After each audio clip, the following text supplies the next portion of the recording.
ETF index mutual funds నేర్చుకుని stock మార్కెట్లో రాణించాలనుకుంటున్నారా? వెంటనే ఈ నెంబర్కి కాల్ చేయండి. అమ్మ నమస్తే అమ్మ.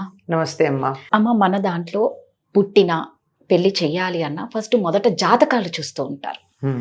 జాతకాలు చూసుకుంటూనే పెళ్లిళ్ళైనా సవ్యంగా ఉంటాయి అంటారు. పుట్టిన బిడ్డ జాతకం కూడా చూస్తే వాళ్ళ భవిష్యత్తు చెప్పొచ్చు. అంటే జాతకాల మీద అంత నమ్మకం ఉంటుంది మన దాంట్లో. నిజంగా ఈ జాతకాలు చూపించుకోవడం వల్ల ఇవన్నీ నిజంగా జరుగుతాయా? నిజంగా నమ్మొచ్చా? ఈ మధ్య ఇంగ్లీష్ డే ఒక చిన్నది పెట్టారమ్మా వాట్సాప్లో, బాగా నచ్చింది నాకు.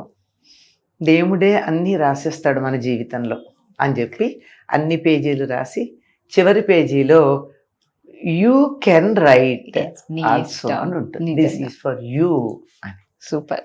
అంచేత జాతకం అనేది ఎలా ఉంటుందంటే పుట్టినటువంటి సమయాన్ని బట్టి గ్రహగతులు ఎట్లా ఉంటాయో చెప్తూ వాటి వల్ల ఈ పుట్టినటువంటి జాతకుడు అంటే పుట్టినటువంటి వాడు ఎలా ప్రవర్తిస్తాడు, ఇతని సహజమైన లక్షణాలు ఎట్లా ఉంటాయి అని చెప్పడమే జరుగుతుంది తప్ప తప్పనిసరిగా వండుకున్న అన్నం తప్పకుండా తింటాడు అని చెప్పడానికి ఏం లేదు. వండుకున్నాను ఇక పట్టుకుంటే అమ్మ తుమ్ము వస్తుంది, చేతిలో ఉన్నటువంటి కప్పులో ఉన్న కాఫీ కాస్త కింద ఒలుకుతుంది, లేదా వెనక నుంచి ఎవరో వచ్చి ఇట్లా అంటారు. అది ఇదేమి ఇవన్నీ కూడా జాతకాల్లో ఉంటాయా? ఉండవు. అంటే ఒక లైన్ ఆఫ్ జాతకం అంటేనే జ్యోతిర్విద్య అనేది ఉంది.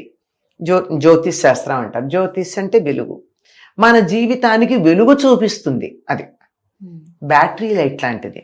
నువ్వు అడుగు ముందుకేస్తావా పక్కకేస్తావా నీ ఇష్టం, దాన్ని బట్టి మారుతూ ఉంటుంది. జ్యోతి వెలుగు చూపిస్తూ ఉండేది. అలాగే ఈ జాతకుడు ఎలా ఉంటాడు, అనారోగ్యంగా ఉంటాడా ఆరోగ్యంగా ఉంటాడా, ఇలాంటివన్నీ తెలుస్తాయి ఆ సమయానికి ఉన్నటువంటి గ్రహగతులను బట్టి. కానీ ఎంతమంది సరైనటువంటి సమయాన్ని గుర్తిస్తున్నారు? 2 వాచెస్ సింక్రనైజ్ అవ్వవు కదా. అవి 10-20-25 నిమిషాలు తేడాలు వస్తాయి. పైగా మనం ఏం చేస్తాం, చాలా తెలివిగా హైదరాబాద్లో పుట్టినటువంటి బిడ్డకి ఎక్కడో అమలాపురంలోనో శ్రీకాకుళం జిల్లాలోనో ఉన్న జాతకుడి దగ్గరికి పంపిస్తాం జాతకం చూపించమని. మనం కూడా ఎక్కడో ఒక చిన్న పాయింట్ మిస్ అయ్యేది ఏమిటంటే ఇక్కడి నుంచి అక్కడికి అక్షాంశాలు రేఖాంశాలు మారతాయి అన్నమాట మర్చిపోయాం. అంచేత టైం అడ్జస్ట్మెంట్స్ నిమిషాల్లో తేడా వస్తుంది.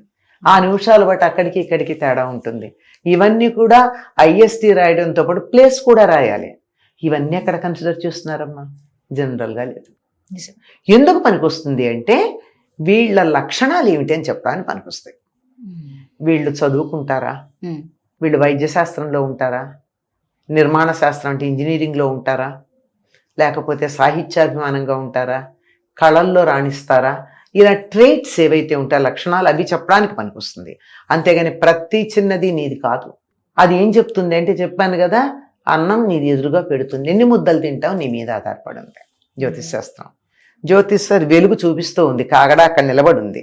నువ్వు నెమ్మదిగా అడుగేస్తావా, వేగంగా అడిగేస్తావా, పక్కకేస్తావా, సూటిగా వేస్తావా, వెనక్కేస్తావా అన్నది నీ మీద ఆధారపడి ఉంది. అందువల్ల అనుక్షణం అలా జరుగుతుందా అంటే జరగదు.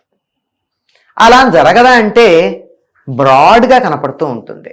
మీరు చూస్తారు కదమ్మా, 12 రాసుల వాళ్ళకి ఇస్తారు జాతక ఫలాలు. 12 రాసుల వాళ్ళకి ఒకేలా జరుగుతుందా? కరెక్ట్ లేదు కదా. లేదు, తేడాలు వస్తున్నాయి లేదా? అంటే ఏదో యాక్సిడెంట్ అవుతుందని ఉందనుకో, ఒకడికేమో బుర్ర బద్దలవుతుంది, ఒకడికి కాలు బద్దలవుతుంది, ఒక ఆవిడకేమో వంట చేస్తూ ఉంటే కత్తి తగిలి చిన్న గాయం అవుతుంది. అన్నీ యాక్సిడెంటే. అంతవరకే ఉంటుంది. యాక్సిడెంట్ తీవ్రత అన్నది మిగిలిన ఫ్యాక్టర్స్ మీద ఆధారపడి ఉంటుంది. ఏదో ఇక్కడ అనుకోకుండా డబ్బు వస్తుందని ఉంది, ఎంత వచ్చింది? లాటరీలో 5 రూపాయలు రావచ్చు, 5 లక్షలు రావచ్చు, 50 లక్షలు రావచ్చు, ఒక్కొక్కళ్ళకి ఒక్కొక్కటి రావచ్చు. ఏమీ లేకపోతే నేను నీకు 5 రూపాయలు ఇచ్చి ఉండొచ్చు, అంతే, అయిపోయింది. అక్కడికి 5 రూపాయలతో అయిపోయింది ధనలాభం. అయిపోయిందా? ధనయోగం అయిపోయినట్టే. అందుకే బంగారం ఒకళ్ళ చేతుల నుంచి ఒకళ్ళు తీసుకోరు. అంటే స్వర్ణయోగం పోతుందిట. నీది చూడమని నా చేతికి ఇచ్చావు అనుకో, నేను చూస్తాను ఎంత బాగుందో అంటాను, నీకు ఇచ్చేస్తా. నాకు బంగారం రావాల్సింది నా చేతికి రావాలి కదా, నీది వచ్చింది, అయిపోయింది నాకు స్వర్ణయోగం.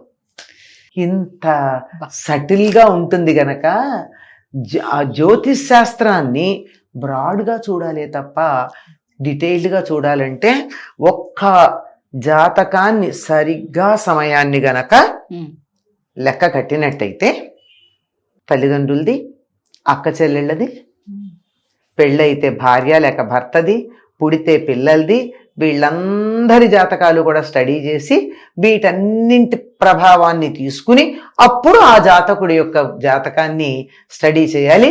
దీనికి 10 రోజుల పైనే పడుతుంది. అప్పుడు సరిగ్గా రిజల్ట్ వస్తుంది. ఒక్కరి జాతకం చూడాలంటే ఇంతమంది ప్రభావం ఉంటుంది కదా. ఇప్పుడు కన్యాదాన యోగం లేదండి తండ్రికి, ఆ అమ్మాయి వీళ్ళు తనంతట తను పెళ్లి చేసుకుంటుంది. నాన్నే చేయాలని అనుకుంది అనుకో, ఆయనకి యోగం వచ్చేదాకా అమ్మాయికి పెళ్లి కాదు. ఇప్పుడు ఆ పెళ్లిళ్ళలో కూడా అబ్బాయికి అమ్మాయికి జాతకాలు చూడాలంటే ఇటు అమ్మాయి వాళ్ళందరివి అందరి వెక్కర్లో బ్రాడ్ గా చూస్తారు అంతే. ఇంకోటి చెప్పనా, అసలు రహస్యం సంబంధం కుదరలేదనడానికి జాతకాలు కుదరలేదని చెప్తున్నారు ఈ రోజుల్లో. అదొకటే అంతే. నిజంగా జాతకాలు చూసి కాదు, మ్యాక్సిమం వేరే విషయాలు నచ్చక ఆ మాట చెప్తే బాగుండదు గనక జాతకాలు మ్యాచ్ కాలేదండి అని చెప్పి తప్పించుకోవడానికి ఉపయోగించుకుంటున్నారు జాతకాలని. మ్యాక్సిమం అంతే. తప్పించుకోవడానికి ఇలా చెప్పుకుంటున్నారు, జాతకాన్ని అడ్డం పెట్టుకుంటున్నారు జాతకాలని. దాని మీద నమ్మకం పోతుంది కదమ్మా. అంటే అప్పుడు ఏం చెప్తారంటే, ఆ జ్యోతిష్కుడు సరైన వాడు కాదనుకుంటాను, ఆయనకి తెలియదు, మేము సరైన జ్యోతిష్కుడి దగ్గరికి వెళ్ళలేదు అంటారు తప్ప నమ్మకం ఏం పోగొట్టుకోరు. అమ్మ అస్సలు విషయం అసలు సంగతి ఏమిటంటే మనకి మన అదృష్టం బాగుంటే సరైన జాతకం వస్తుంది. లేకపోతే పర్ఫెక్ట్ గా ఉందనుకుని చేస్తే ఎందుకు ఫెయిల్ అవుతున్నా, వాళ్ళ దొంగ జాతకం ఇచ్చి ఉండాలి, సమయం సరిగ్గా కరెక్ట్ చేసి ఉండకపోవచ్చు, లేదా ఈ జాతకాలు చూసి చెప్పేవాడికి లంచం ఇచ్చి బాగుందని చెప్పించి ఉండొచ్చు. ఎన్ని లేవు. అవునమ్మా. ఇవి ఏమీ లేకుండా ప్యూర్ గా తెలుసుకోవాలంటే మాత్రం క్షణాలతో సహా సరిగ్గా చెప్పాలి అంటే ఇంతమంది జాతకాలు చూడాలి. లేదు బ్రాడ్ గా చెప్పాలి, నాకు ఇప్పుడు ఉద్యోగం వస్తుందా రాదా, ఇలాంటి చిన్న చిన్నవి చెప్పాలి అంటే మాత్రం ఓ రోజంతా పరిశీలించాలట. లేదు మనకు ఆస్థాన జ్యోతిష్కుడు ఉన్నాడంటే, ఎవరు రాజుల దగ్గర ఉన్నట్టు మనకి తెలిసిన వాళ్ళు ఎవరో ఉంటే వాళ్ళు ఓ గంట ఎంతో పరిశీలించి చెప్తారు. అంతేగాని దాని మీద ఆశ పెట్టుకుని మన ప్రయత్నం చేయకపోవడం అన్నది లేదు. తప్పనిసరిగా మనకు అవకాశం వచ్చేదో లేదో అది మాత్రం ఉంటుంది. అవకాశాన్ని వినియోగించుకోవడం నీ చేతుల్లో ఉంది, ఫలితం ఉంటుంది. అదే జరుగుతుందంటే నీకు సమయానికి ఆహారం దొరుకుతుంది అన్నాడు, వచ్చింది, ఎదురుగా ఉంటే అరటిపండు ఒలుచుకుని తిను, దొరికిందా? అవును. కానీ తినడం అన్నది నీ చేతుల్లో ఉంది. దాన్ని ఒలుచుకుని నోట్లో పెట్టుకుంటావా? లేదు పక్కనున్న ఎవరో నా చేతుల్లో గోరింటా పెట్టు కూర్చుంటే ఒలిచి నోట్లో పెట్టారనుకో, పెడితే మింగడం అన్నా నీ చేతుల్లో ఉంది కదా. నిజమే. అంచేత జ్యోతిష్ శాస్త్రాన్ని నమ్ముకుని మనం ముందుకెళ్ళడం కాదు, జ్యోతిష్ శాస్త్రాన్ని ఆధారం చేసుకుని అడుగు ముందుకు వేయడానికి ఒక కాగడాలాగా, టార్చ్ లైట్ లాగా దాన్ని ఉపయోగించుకోవాలి. చాలా చక్కగా చెప్పారు. ధన్యవాదాలు.